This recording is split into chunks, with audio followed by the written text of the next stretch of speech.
Hi everybody, welcome back to Grounded Haven. My name is Michelle and today I want to talk about the best and the worst things we grew in 2022. So now that it's the end of the year and the garden is pretty much done, I thought it would be really nice to kind of reflect back on the year and look back on some of the things that did well for us and some of the things that didn't do so well. Before we get started, I just want to mention that these are just our experiences with things that we've grown this year, but just because we had success with something doesn't mean that someone in a different climate or a different area will do well with that, and same thing if we didn't like something. But either way, I think it's really fun to hear about what other gardeners like and don't like, so that's what I'm going to be sharing today. Just for reference, we are located in Virginia, and I know someone's going to ask this, we're in zone 7A, although really for vegetables your zone doesn't really matter because most things are annuals, and what you really need to know is like what kind of climate you're in. So we are in kind of like a hot and humid climate in the summer. I'd say we get like moderate rainfall. This year in the spring we did have a really wet year, but during the summer rainfall can vary a lot. Sometimes we don't have rain for a few weeks, and then in terms of spring and fall it does cool off quite a bit, so we definitely see all four seasons. So yeah, we'll get into the varieties that I want to talk about today. So I tried my best to narrow this down into the 5 best and the 5 worst things that we grew this year, but there might be a few bonuses or honorable mentions here and there if I just couldn't narrow something down and wanted to mention multiple things. So let's start with the things that we didn't like so that we can end on a good note later in the video. The first thing that was the most disappointing to me was Anaheim Peppers. So Anaheim Peppers are supposed to be kind of like a mild pepper. You can use it to make kind of like a mild hot sauce, or you can use it just as like a stir frying or fresh eating pepper, just keeping in mind that it does have just a little bit of spice. So I was really excited for this one because I thought it would be a really great all-purpose pepper, one that I could use for salsa and seasonings, but that I could just use for normal cooking and stir frying. What I found with the Anaheim peppers that we grew is that the skin was so thick. Even after sauteing or grilling it, the skin was just so tough and leathery, and it was just such an unenjoyable experience. Even if it was like the best tasting pepper, having that tough skin made it very difficult to eat. I'm wondering if this is because this pepper is used more for hot sauces, and maybe the way you're supposed to cook it is you broil or grill it until the skin is blackened and then you peel off the skin. So if you do that, it's definitely an okay pepper because once you take that skin off, the actual flesh of the pepper is okay. But I just find it to be kind of annoying that I can't use this pepper in both ways, because there are peppers like that. Namely, I'm thinking of the poblano pepper. So I think that's the kind of pepper I'll stick to in the future, because I do really prefer for my peppers to be able to use both fresh with the skin or in a hot sauce if I'm going to take the skin off. So because we couldn't really eat this one fresh, it was very unpalatable. I'd say that was the biggest disappointment for us in the garden this year. The second thing that I didn't really enjoy that we grew this year is some sweet corn. The variety was golden Bantam corn, and this crop wasn't necessarily a failure. We did get corn from it. I know some people do have trouble getting corn to pollinate, especially because we did do it in a small raised bed in a small block. It was just like 3 by 6 stalks of corn, so 18 stalks total. We actually did okay with pollination and didn't have an issue with that. Most of the ears did okay, and most of the stalks had 1 if not 2 ears of corn.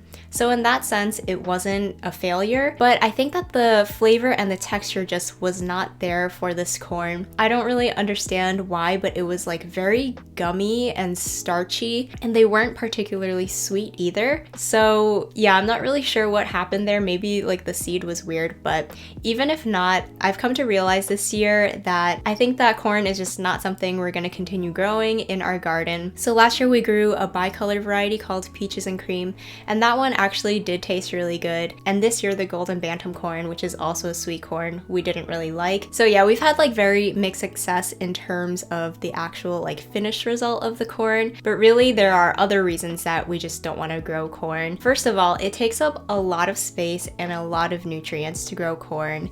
You don't really end up with that much food for the amount of space that it takes. Another thing is that by the time the corn is like really nice and tall, we usually get some sort of summer storm or a windstorm that knocks over our corn like every year. And usually it will like kind of right itself and grow upright in a few weeks, but it's always a little bit stressful when that storm comes in and you see like your entire patch of corn flattened. And the third reason is because we just have access to really good sweet corn where we live.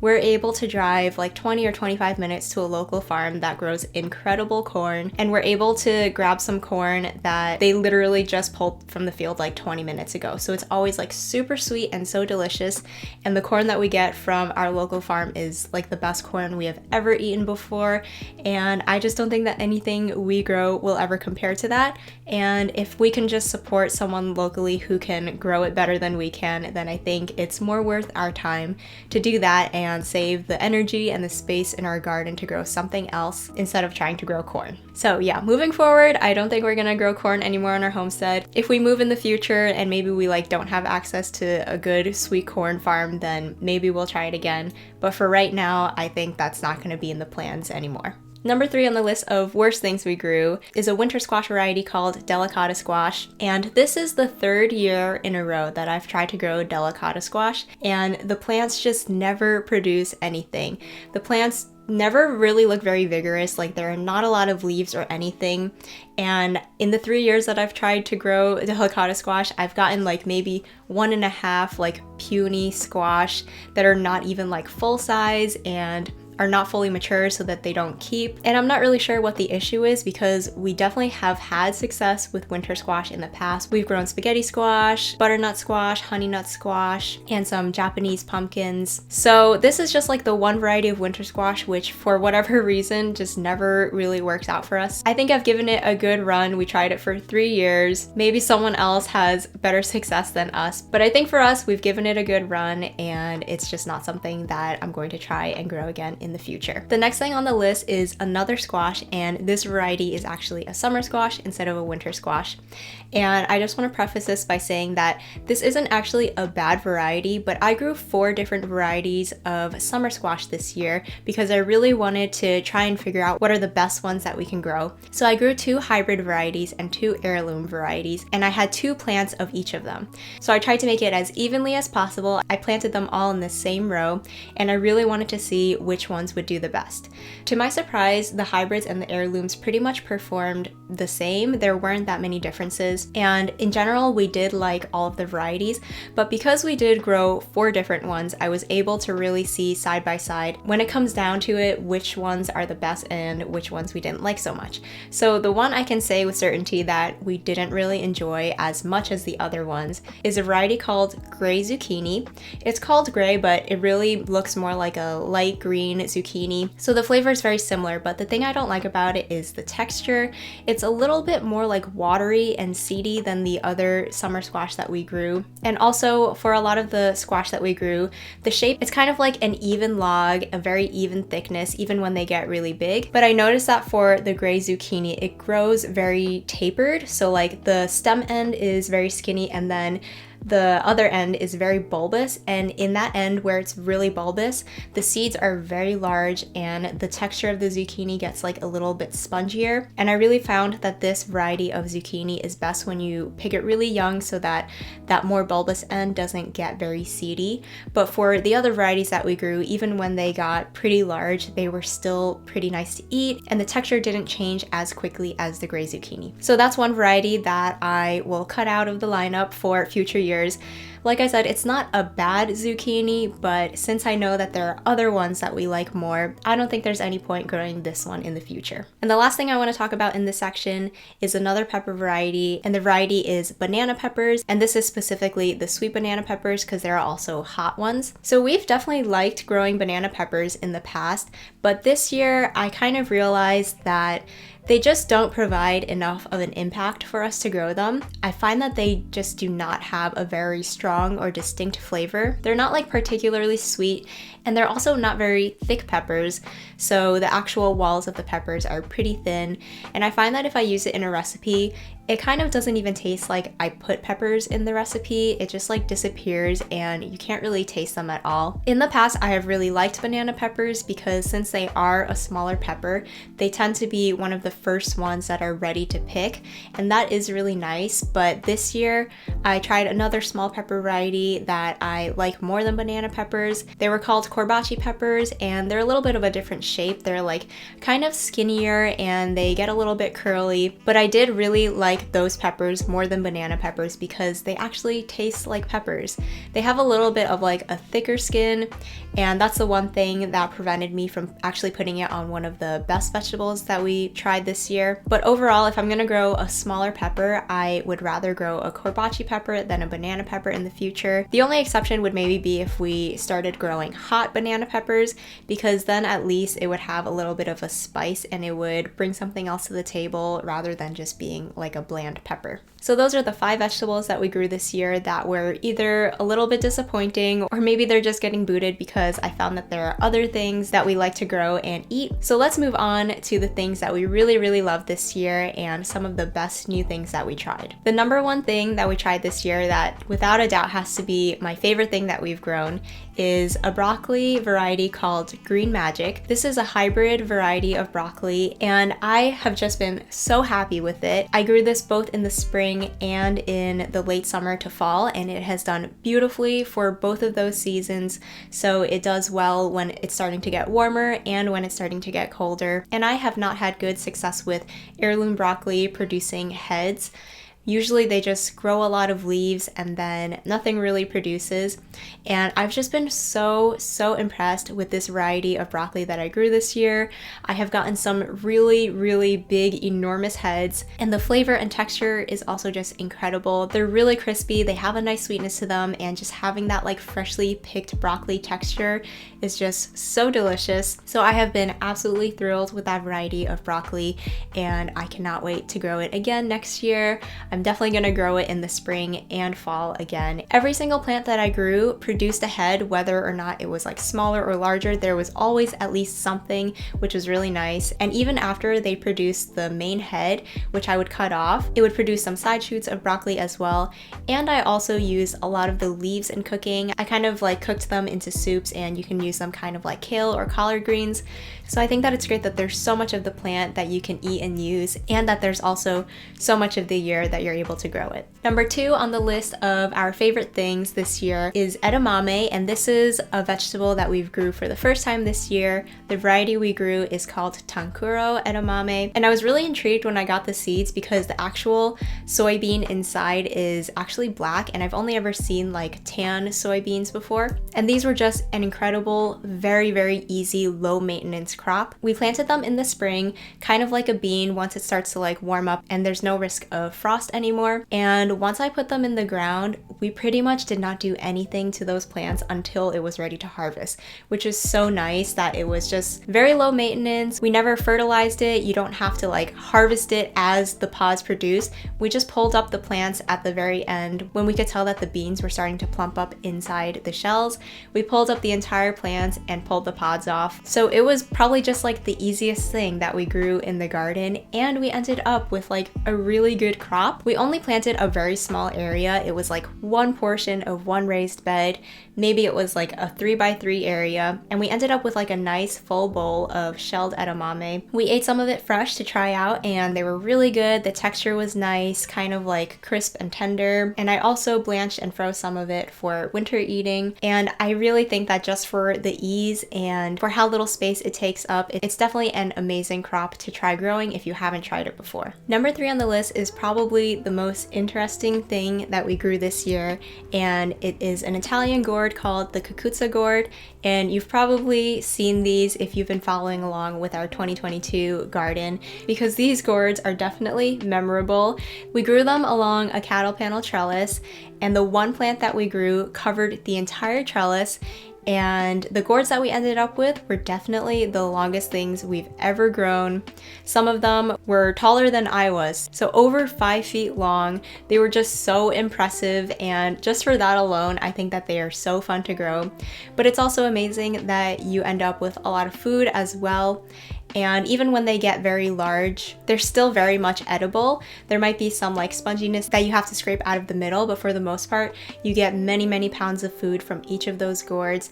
And we cooked them kind of like zucchini, and it was fun to try a lot of different recipes using this new type of gourd. So yeah, both for food production and just for the wow factor, we really enjoyed growing the Cucuzza gourds. Next on the list is a variety of tomato that we tried this year that was called the pink bumblebee tomato. And if you were only around for the beginning of the garden season, you might find it strange that I included this because in the beginning, I really didn't like this tomato. As I mentioned earlier, we had a very wet spring, and as this tomato was developing, I noticed that a lot of them were splitting and the flavor was very diluted.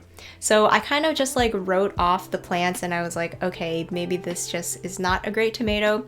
But as we went on later in the season and our rainfall really decreased, the flavor of the tomatoes really started to come out and the plants were producing really well. So I gave them a second try and we learned that we actually really did enjoy this variety of tomato. The actual tomatoes are just very, very beautiful. They're overall kind of like pinkish, but they're streaked with like kind of red and yellow colors. They're just really, really pretty.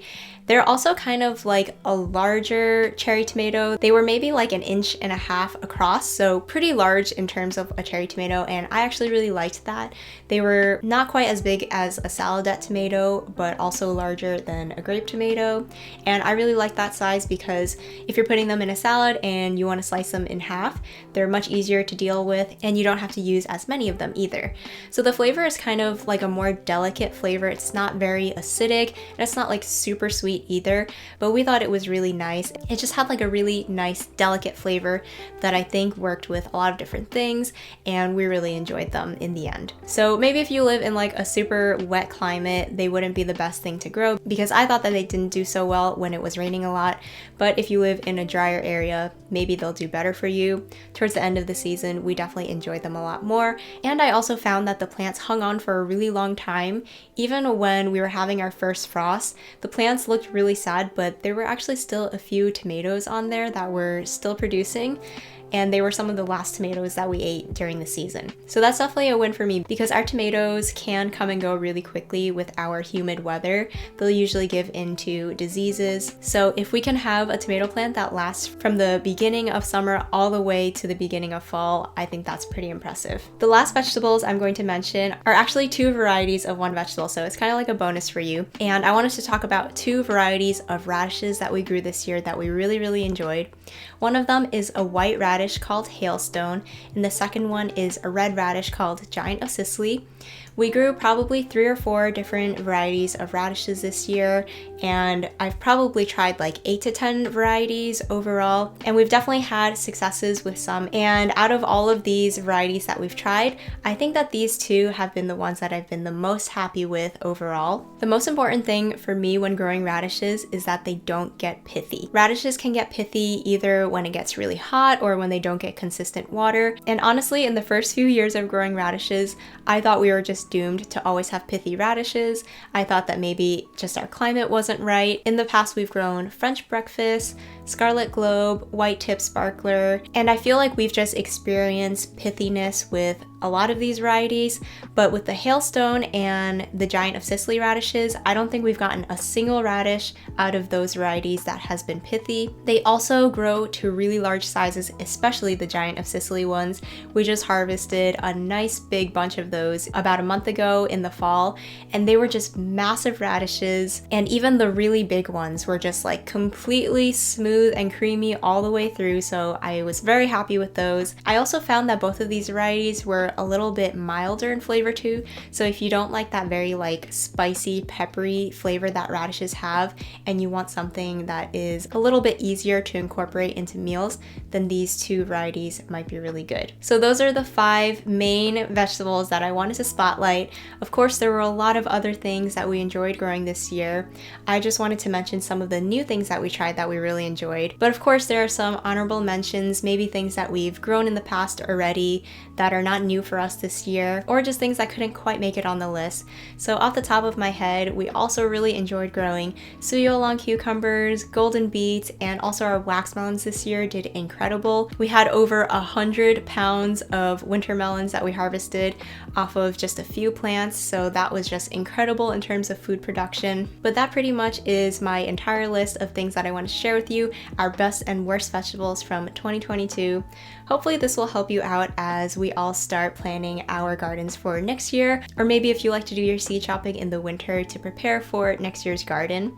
I also am really curious to hear what other people have tried out this year, either things you liked or you didn't like. So please leave a comment on this video and maybe we can all chat about things that we liked and be able to share our experiences with each other. I hope that this video was helpful for you guys.